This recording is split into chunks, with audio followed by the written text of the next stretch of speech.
Okay, so in the last class, we were learning about some key forces around us in the nature, right? Fundamental forces in nature. And the first force we studied was gravitational force. So, gravitational force is something which is holding the universe together.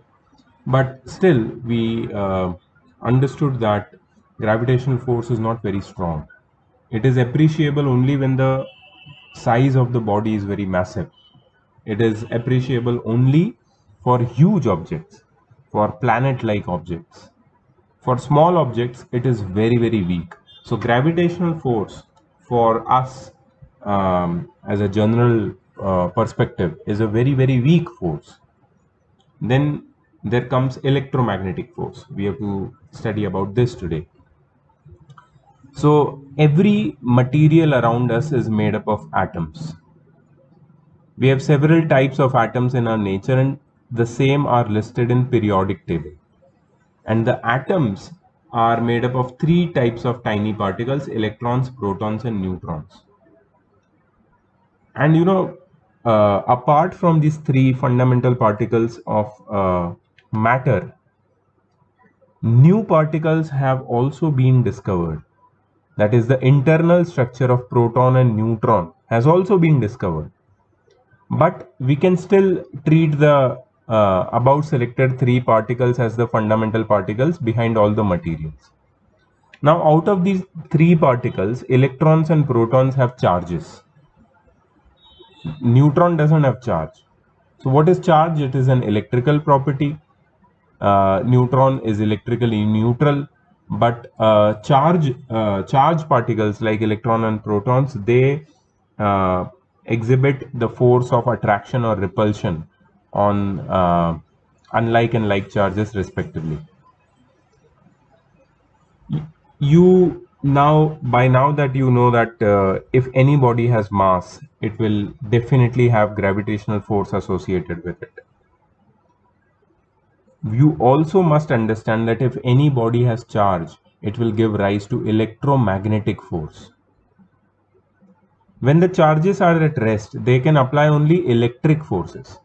But when the same charges are in motion, they will apply electric forces as well as magnetic forces. Right? So, whenever there are two charges around each other, depending upon whether they are like charges or opposite charges, like charges or unlike charges, they will either repel each other or attract each other. And that repulsion or attraction is the result of these electromagnetic forces. So the force which we are studying in this particular topic is electromagnetic force. Electromagnetic force is force exerted by charges. We also learned it in chemistry last year that it is known as electrostatic force of attraction between two oppositely charged ions. The same force, electromagnetic force. So these electrostatic force, you should know that they are very, very strong. Very strong. Okay. And electrostatic forces, which are under the category of electromagnetic forces, they are result of the charges present on the fundamental particles. And these fundamental particles not only show the electric effect, they also show magnetic effect. These electric and magnetic effects are so much interrelated that we call these forces as electromagnetic forces. They are long range forces like gravitational force and do not require any material medium like between them. So without material medium or in vacuum also electrostatic forces are applicable. But unlike gravity, the material medium between the charges affect the magnitude of the force. If the density of the material medium between the charges is higher, the force between them becomes weaker. In gravity, it is not like that. Whether there is vacuum or air or any medium, gravity will be applicable. Gravity will pull the objects together, right? Okay, electric forces are very much stronger than gravitational forces. Electric force between two protons is found to be 10 raised to 36 times stronger than gravitational force between them and for the same distance. So if two protons are kept at a certain distance, the electrostatic force or electromagnetic force between them was found out to be 10 raised to 36 times the gravitational force between them. Now protons do have gravitational force between them because that is also matter. Proton also has mass. So it will have gravitational force, but the electromagnetic force overcome the gravitational force. And that's why they don't come together. They go away from each other. They are repelled by each other's electromagnetic force.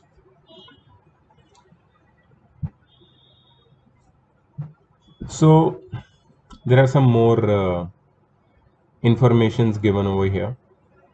See, gravitational forces dominates the terrestrial phenomena.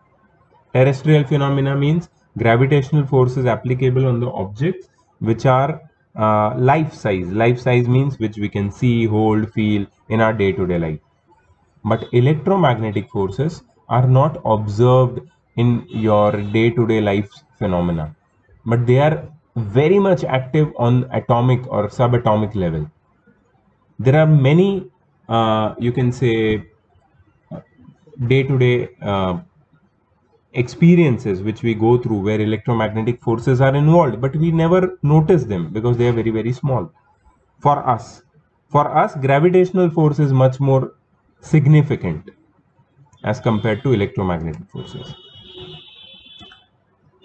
Example of a day-to-day life experiment where electromagnetic forces are evident is holding an object in your hand.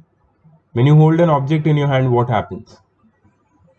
The molecules or the particles, the smallest particles of the object, they interact with the smallest particles of our hand, and that interaction is on subatomic level, molecular level. So the interaction between these subatomic particles of the object in your hand results in the electromagnetic forces. So there is an attraction between oppositely charged particles and the object is steady in your hand, right? But when you drop the object down, what happens? The gravitational force for that particular object is greater than the electromagnetic force in this case, because the object is life size. It is a huge object. It is a bigger object. And there is one more object which is bigger than all of us, which is Earth. So Earth will exert a greater gravitational force on the body as compared to the electromagnetic forces present between your hands and that object will fall down. Frictional force is also example of electromagnetic forces. When two surfaces are in contact with each other and they are pushed over each other, what happens? When they are pushed over each other, there is some resistance which tries to slow down the object, which tries to resist the motion of the object, the surface of the object over another surface. That is due to the electromagnetic forces of attraction, electromagnetic interaction between the molecules present on the surface of both the bodies. They both interlock with each other with the strong electromagnetic forces, and it is very difficult to move that object over any other surface. So that is also an example of electromagnetic force in your day-to-day life. Why water can flow? Because electromagnetic forces between the water molecules are smaller. And why a solid cannot flow? Because electromagnetic forces between the particles of solid is greater. You have also studied this in class 8, and it was called class 8th or 9th, and it was called intermolecular forces, which is nothing but electromagnetic forces, right? So that's the second most important type of force which we are going to study. The first was gravitational force, second is electromagnetic force. Next is strong nuclear force. We should be aware of the very rough model of atom. Nucleus is very tiny volume located at the center of atom and is responsible for most of the mass of the atom, because electrons orbiting around the nucleus are almost massless particles. Nucleus of hydrogen atom is just one proton, or else for other atoms, nucleus contains protons and neutrons. Strong nuclear force binds protons and neutrons inside the nucleus. तो ये एक special force है, ये electromagnetic force से भी अलग special force है जो सिर्फ न्यूक्लियस, एटम के न्यूक्लियस के अंदर एग्जिस्ट करता है, जो एटम की न्यूक्लियस को डिसइंटीग्रेट होने से रोकता है, टूटने से रोकता है। इसलिए न्यूक्लियस को स्प्लिट करना बहुत डिफिकल्ट है, और ये सिर्फ हमने पढ़ा था रेडियो एक्टिविटी में, ये सिर्फ न्यूक्लियर चेंजेस में होता है। जब कोई भी एटम का न्यूक्लियस स्प्लिट हो जाता है, there's a huge force which is required to do that. When this happens, huge energy is given out. So the force which I am talking about is the force between the nucleons, that is the particles inside nucleus. Strong nuclear force binds protons and neutrons inside the nucleus. It is the strongest among all fundamental forces. तो ये gravitational force से भी strong है, electromagnetic force से भी strong है. Strong nuclear force is strongest among all fundamental forces, but its range of application is extremely small, which is of the order 10 raised to minus 15 meter. It is almost 100 times stronger than electromagnetic forces. One important characteristic about the nuclear force is that it is charge independent. Hence, nuclear force acts equally between a proton and a proton, and a neutron and a neutron, and a proton and a neutron. मतलब nuclear force charge पे depend नहीं करता, दो oppositely charge bodies को भी, sorry, दो like charge bodies के between भी न्यूक्लियर फोर्सेस उतना ही स्ट्रांग होता है जितना दो अनलाइक चार्जेस के बीच में होता है। और इसीलिए एक क्वेश्चन आता है माइंड में कि ये सारे प्रोटॉन्स जो पॉजिटिवली चार्ज है न्यूक्लियस में एक साथ कैसे रहते हैं स्टेबली, बिकॉज लाइक चार्जेस तो रिपेल करने चाहिए, ये रिपेल इसलिए नहीं करते बिकॉज इनके बीच में स्ट्रॉन्ग न्यूक्लियर फोर्सेस होते हैं। It is responsible for the stability of nucleus because there is a strong electric repulsion between protons inside the nucleus, but nuclear attraction between these particles is much stronger and holds them together. We must know that electrons do not experience nuclear forces. ये सिर्फ nucleus के अंदर होता है. And then there is weak nuclear forces. Weak nuclear forces was first discovered or revealed in radioactive beta decay. I think ICSE के बच्चों को पता है बीटा emissions क्या होता है. In beta decay, a neutron is converted into proton, an electron and an anti-neutrino. ये नया है information. एक न्यूट्रॉन ब्रेकअप होकर प्रोटॉन, इलेक्ट्रॉन और एंटी न्यूट्रिनो में कन्वर्ट हो जाता है. This force is much weaker than the strong nuclear force, but it is not as weak as gravitational force. According to the present understanding, protons and neutrons are composite particles and are made up of quarks. Quarks exist in 6 flavors, which are known as up, down, top, bottom, strange and charm.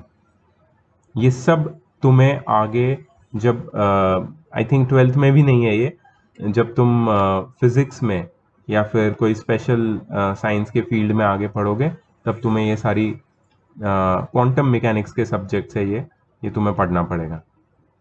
तो उसने क्या बोला है कि protons और neutrons 6 type के, protons और neutrons quarks particle से बने और क्वार्क्स 6 फ्लेवर में एग्जिस्ट करता है, 6 टाइप्स में एग्जिस्ट करता है, up, down, top, bottom, strange, charm. Weak interaction allows these quarks to swap their flavors or to swap their natures. This fundamental force is responsible for the decay process, whereas another fundamental forces are binding things together. Range of weak nuclear force is of the order of 10 raised to minus 16 meter. बहुत छोटी range है इसकी, nucleus के अंदर ही ये पाया जाता है. Hence, it acts only at subatomic level, and it has important role in creating different kinds of elements, and it also helps in power generation in stars. तो काफी इंटरेस्टिंग सब्जेक्ट है ये, अपने आप में एक सब्जेक्ट है. यहाँ पे एक छोटा सा पैराग्राफ के फॉर्म में दिया है, but if you study quantum mechanics, quantum physics more deeply, you have to study about these all topics, कि न्यूक्लियस के अंदर के जो पार्टिकल है वो किससे बने हैं और उनका क्या फंक्शन. ठीक है. Unification of fundamental forces. We have already discussed 4 type के फंडामेंटल फोर्सेस हमने पढ़ लिए, gravitational force, electromagnetic force, strong nuclear force, weak nuclear force. We have already discussed about the basic idea of unification in physics.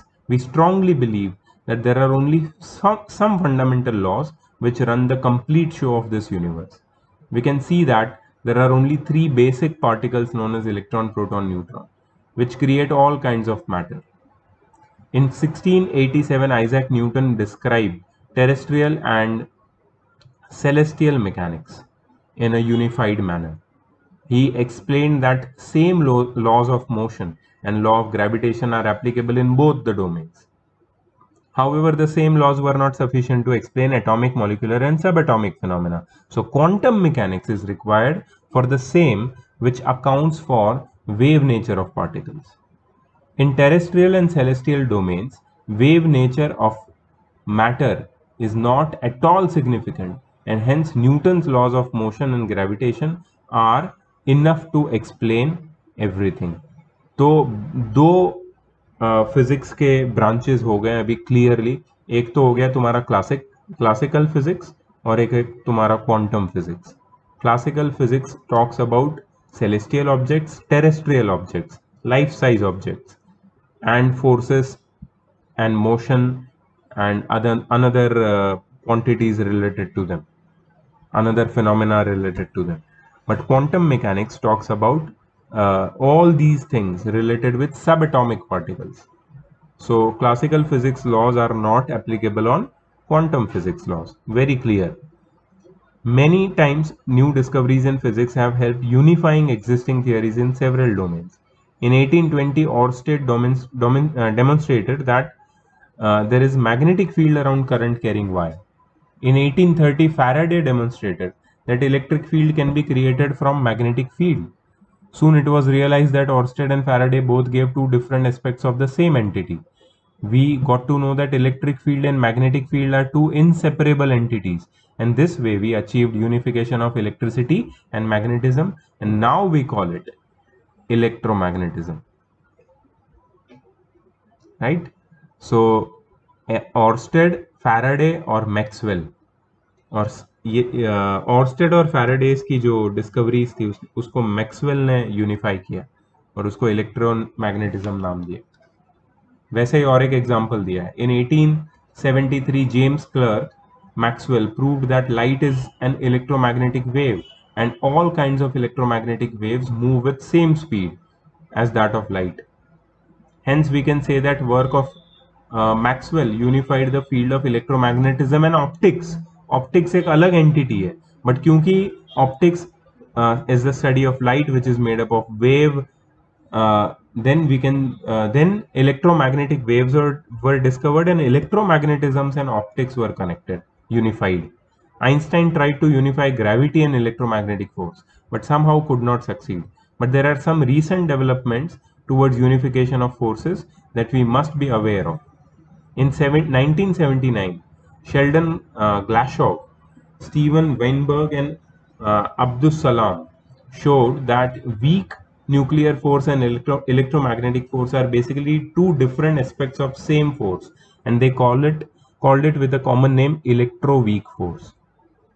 Carlo Rubbia and Simon Vandermeer performed experiments based on theory of electroweak force.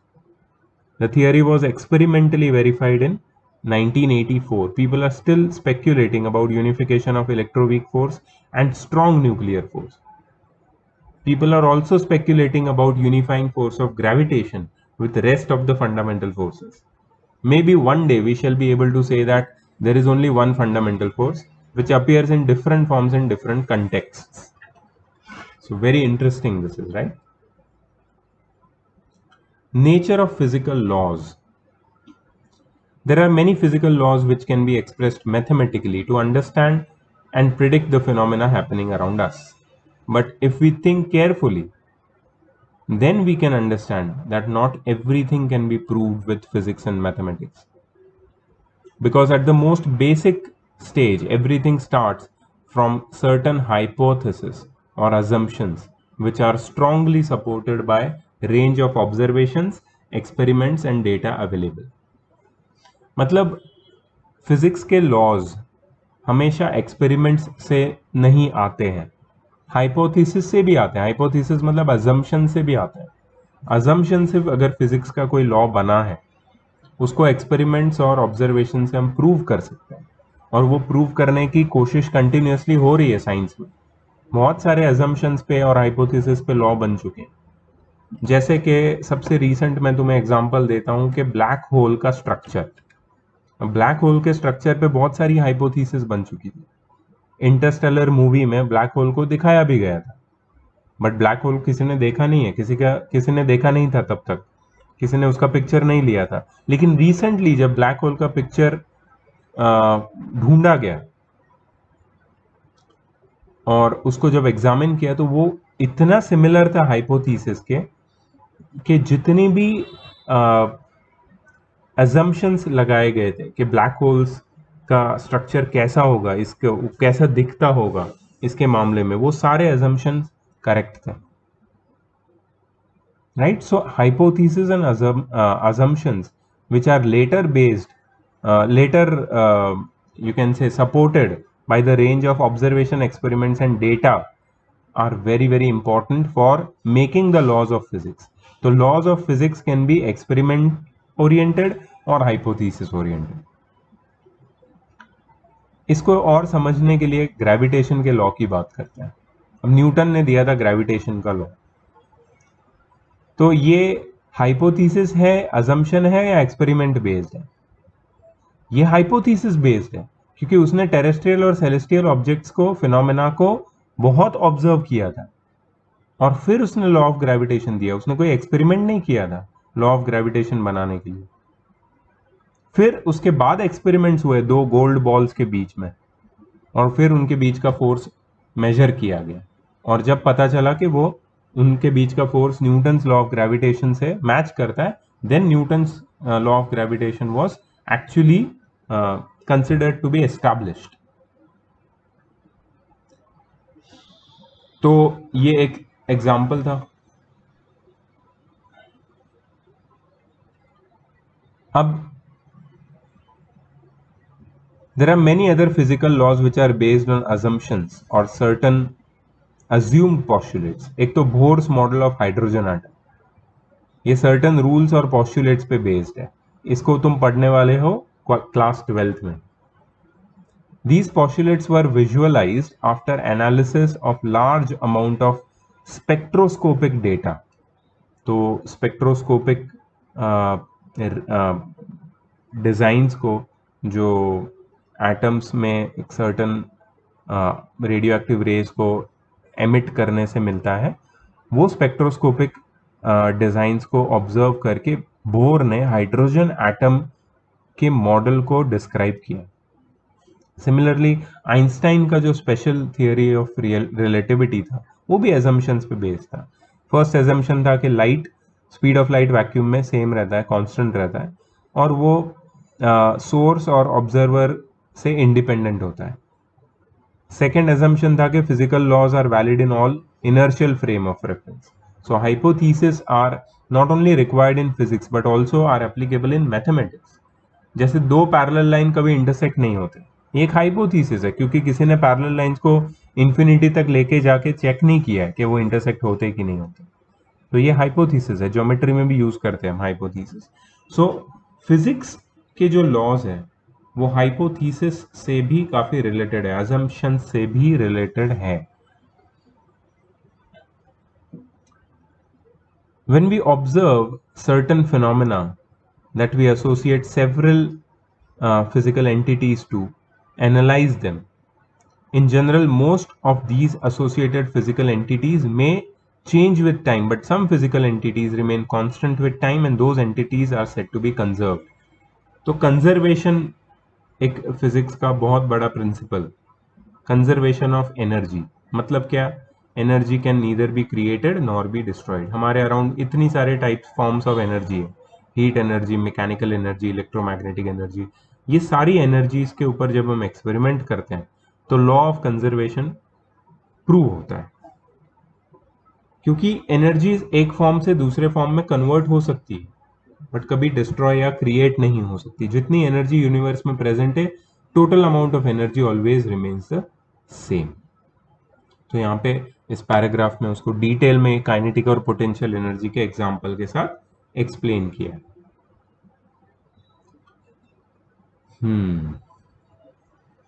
मैं अगर ये सब पढ़ूंगा तो बहुत लोग bore होके lecture देखना बंद कर देंगे। सो मुझे देखना तो मुझे क्या इंपॉर्टेंट चीज़ है अब तुम्हें बतानी।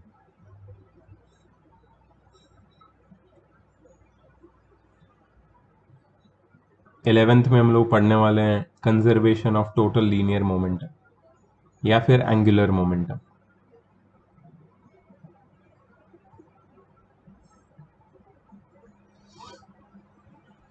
ये साइंटिस्ट के नाम है, उनके कंट्री ऑफ ओरिजिन है और उनकी डिस्कवरीज है, जस्ट फॉर योर रेफरेंस। इसमें से काफ़ी सारी चीज़ें हम लोग पढ़ने वाले हैं, काफ़ी सारे हमारे स्कोप के बाहर हैं। ठीक है, चैप्टर तो अब ख़त्म हो चुका है। सो इस चैप्टर में अगर मैं तुम्हें की पॉइंट्स बता दूं, यहाँ पे समरी है तो बेस्ट चीज़ है यार। पहले तो साइंस क्या होता है, साइंटिफिक मेथड क्या होती है, फिजिक्स क्या होता है, ठीक है, यूनिफिकेशन क्यों ज़रूरी है फिजिक्स में, क्यों सब चीज़ों को अलग अलग नहीं पढ़ सकते, सबको एक लेंस से देखना काफ़ी ज़रूरी है और यूनिफाई करना ज़रूरी है। रिडक्शनिज्म क्या होता है, किसी भी बड़े सिस्टम को छोटे से छोटे पार्ट में डिवाइड करके उसके हर पार्ट को सेपरेटली समझना बहुत ज़रूरी है। ठीक है, कंजर्व्ड क्वांटिटीज क्या होती है, हाइपोथेसिस क्या होता है, और उसके बाद सबसे इम्पोर्टेंट मेरे हिसाब से वो जो 4 फंडामेंटल फोर्सेस थे और उनके बारे में जो डिटेल्स पढ़ी हमने, ठीक है, वो ज़रूरी है। ठीक है, ये एक्सरसाइज मैं तुम्हें भेज रहा हूँ अभी। ये तुम प्लीज़ इसके क्वेश्चन आंसर्स ये वीडियो देख के आई थिंक अब तो लिख ही सकते हो, और फिर मैं तुम्हें ये चैप्टर का PDF भी बाद में भेज दूंगा।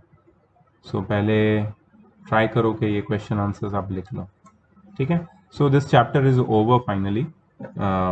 इसमें अगर तुम मुझसे पूछो सर इसका इम्पोर्टेंस क्या है, ये सिर्फ एक इंट्रोडक्शन था, इसका कोई और एग्जाम रिलेटेड इम्पोर्टेंस इतना नहीं है, ये मैं क्लियरली बता रहा हूँ।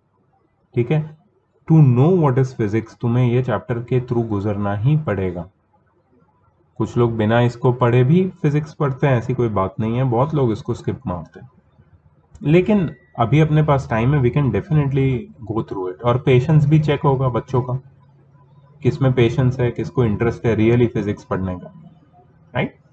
सो I will be seeing in your next class, next chapter. Physics में और मैथ्स में दोनों में हम लोग साइमल्टेनियसली वीडियोस करेंगे। ठीक है, see you in the next class, bye bye.